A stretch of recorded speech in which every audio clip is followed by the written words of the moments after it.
एक छोटे से गांव में, जहां न सपनों की कोई कीमत थी न मेहनत की कोई पहचान, वहीं रहता था एक गरीब लड़का, आरिफ। दिन भर वो अमीर लोगों की बकरियां चराता और रात को लोहार की दुकान पर लोहे पर हथौड़ा चलाता। घर में सिर्फ उसकी बूढ़ी माँ हाजरा रहती थी। दोनों कई कई दिन भूखे सो जाते थे। हे मालिक, क्या हमारी किस्मत में बस दुख ही लिखा है? कभी तो रहम कर। माँ की ये बातें सुनकर भी आरिफ चुप रहता था। अम्मी, आप चिंता मत करो, एक दिन सब बदल जाएगा। वो खुद भूखा रहकर भी अपनी माँ को दिलासा देता था। अगले दिन दोपहर का समय था। सूरज सिर पर था और जंगल में हल्की हवा चल रही थी। आरिफ अपनी बकरियों को चराते हुए एक पेड़ की छांव में बैठा था। उसके हाथ में थी सूखी रोटी का एक छोटा सा टुकड़ा।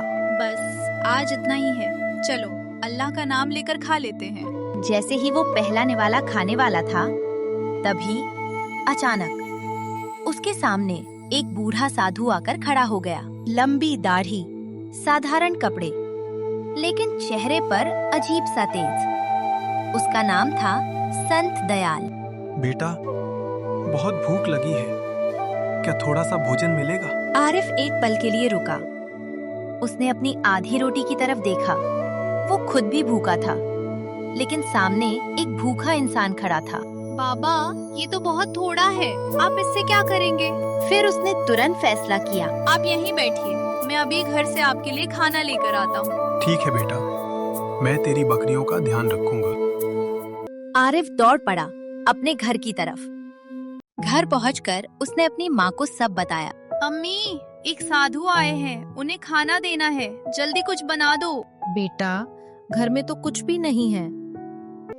लेकिन फिर भी माँ ने जैसे तैसे थोड़ा सा खाना तैयार किया। आरिफ खाना लेकर वापस जंगल पहुंचा।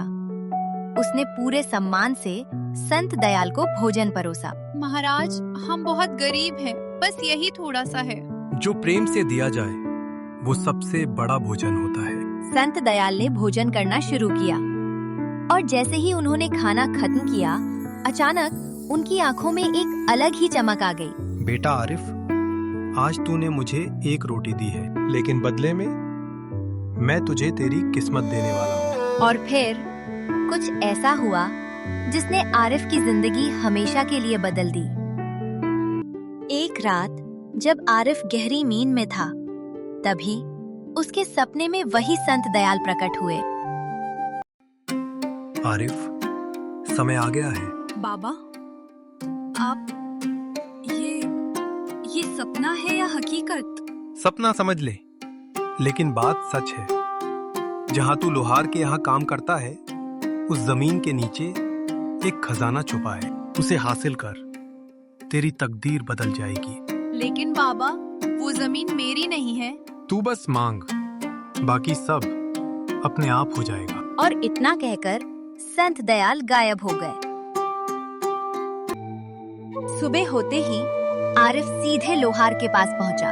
मालिक, मुझे आपसे एक बात करनी है। क्या बात है? जल्दी बोल, काम बहुत है। मुझे वो जमीन चाहिए जहाँ मैं काम करता हूँ। लोहार कुछ देर सोच में पड़ गया। अगर 6 महीने में पैसे लौटा सके तो ले जा जमीन।